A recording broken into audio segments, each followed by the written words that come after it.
Welcome back to the Final Whistle. Today we are talking about the news of the York City fans getting banned for the last home game of the season.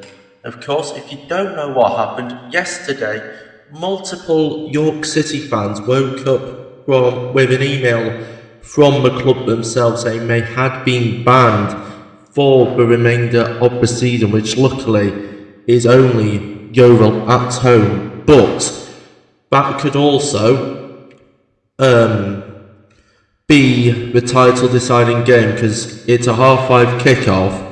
If Rochdale draw or lose to Braintree, then we get the title at home. But some fans may not be there to witness that, so let's get into the breaking news.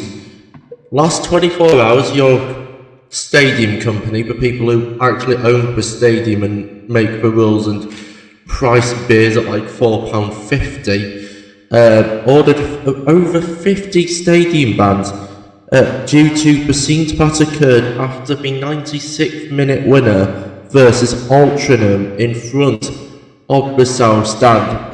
The bans actually affect people in the SC block, which, if you don't know, that's where the noise comes from, and where the drummer is, so it's pretty loud in there, and that's how we get over the line sometimes, is due to the noise, which they help create, so pretty big loss for the stadium. You're probably thinking, Will, what happened? Why are they all banned? Right, I'll tell you here.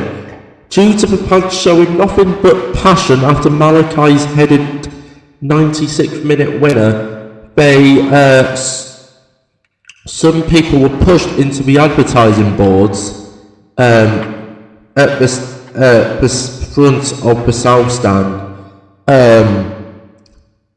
and it just fell over, and everyone was pushing, trying to get to the players, so the police are now involved because, of course, stadium bans also could bring in a football banning order, which you don't really want on a DBS check, especially because for lads who are being banned, it is mostly lads, are quite young and have a good future ahead of them. I know a few people in the SC block.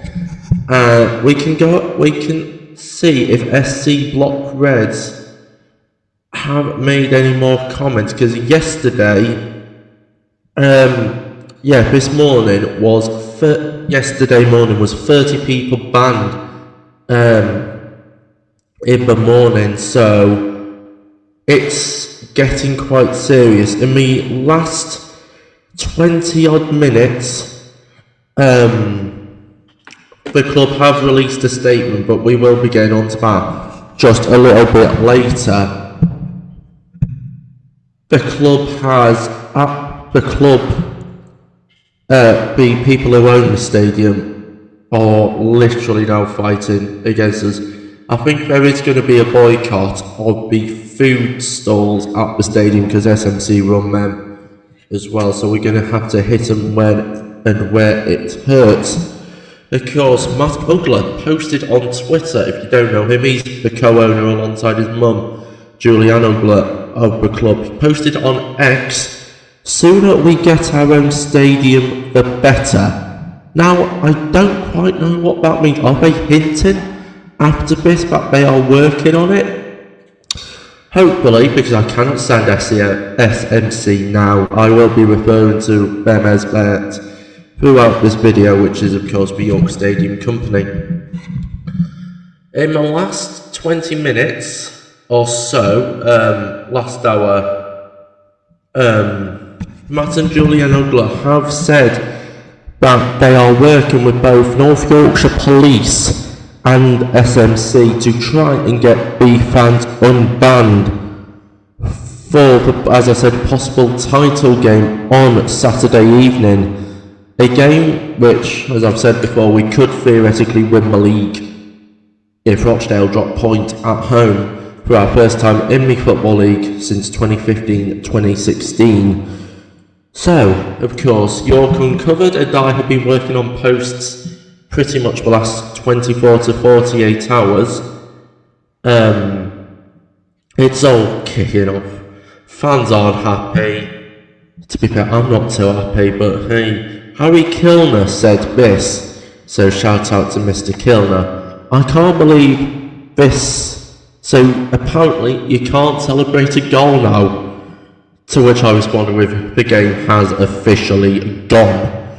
But I did see on Facebook someone did bring in some law under, I believe, Section 4 of the Footballing Offences Act. I think that's what it's called. Don't quote me, I'm not a lawyer. That even though they did technically cross the line, so that, anyway, I was up like there, so I didn't really see it. All I've seen is the highlights of when it happened, so I can't say anything on it, because of course I've only seen afterwards, and with all this now coming out, the club, hopefully, because they have till Saturday to fix it, hopefully we can have a full LNER community stadium for the greatest game, potentially in some people's history, because of course people were away at Gaisley away when we lost like 5-1 and the floodlights went out. But if there is any update to this in the next 24 or 48 hours, I will do my best to keep you updated. If you like this video, please consider liking and subscribing, and let's get the LNER filled for Saturday.